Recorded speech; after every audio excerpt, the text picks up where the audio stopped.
Hey, what's going on, everybody? This is JVB from TalkingAboutGames.com and the Post Game Report podcast. I'm here showing my PlayStation Vita. I bought it on launch, well, the official American launch, and I'm sorry for all the motion. I'm using my iPhone to record this. I don't have a video camera yet, so bear with me. But I just wanted to show off the Vita because it's a beautiful device. I'm really impressed with it. The build quality is good. The OLED screen is amazing. That is my background. Well, my start screen, the crow. You can never go wrong with the crow. It has some visual flair. But I'm not going to go through all the features and all the hoopla. You've seen plenty of videos.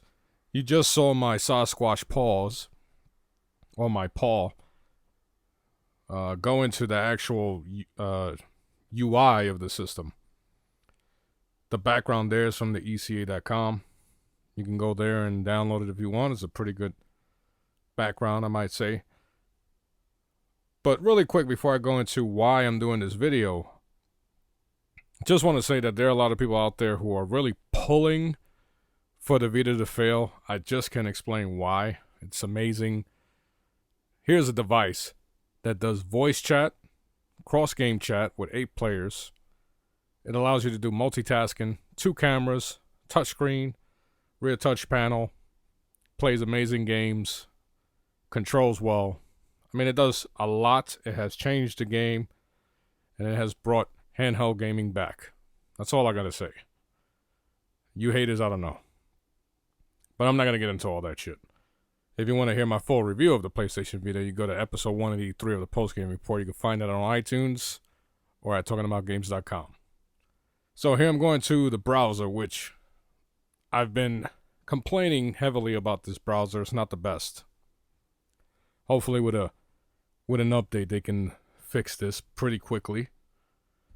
It's adequate, and that might be a little too kind. But what I wanted to do was show people how you can actually download an image from your browser into the PlayStation Vita. It's very similar to the way you would do it on your computer, your Mac, or even the PS3. So here I have another image of the crow.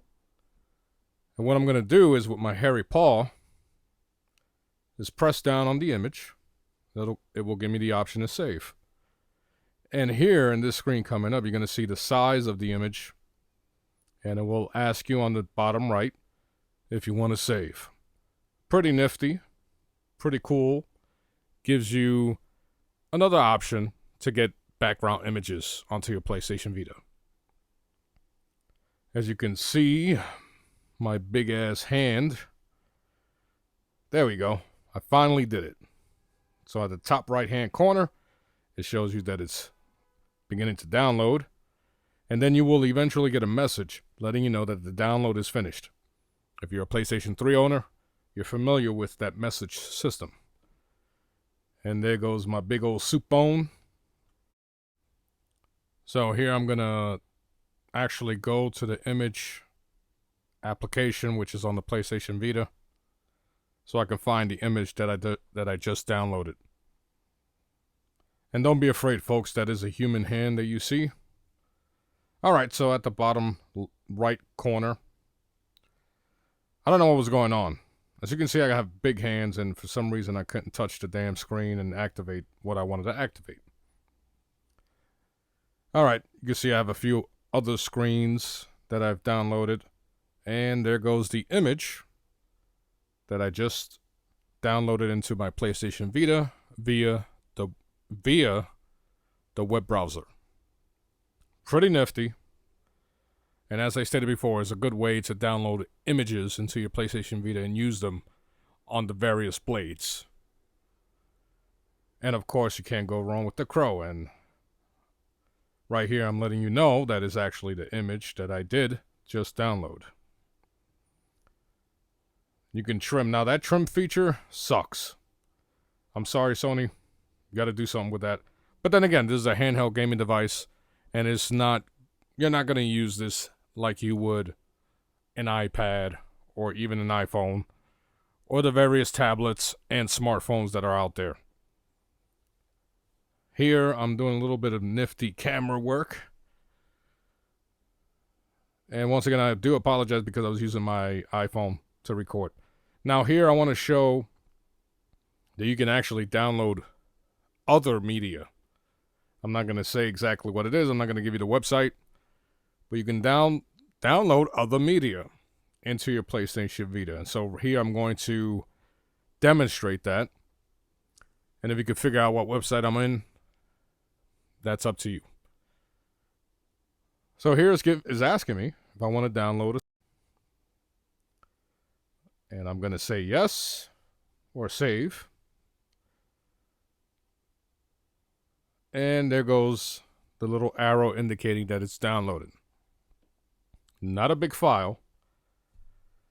And I strictly did this to, number one, demonstrate this ability and to test it out for myself because I was curious and I realized that I was able to do this, so I figured I'd share it. And here you're seeing that it's actually downloading. You see the progress bar, a nice neon green, very pretty. This screen is freaking beautiful. And here you see it's done. It even gives you a message letting you know that it's done. You finish your download. And you can actually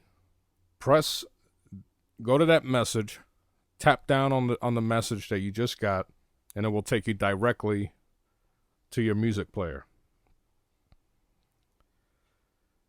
And folks, don't let my poor execution of tapping the screen make you second guess the PlayStation Vita. This screen is really responsive, and once again, it's beautiful.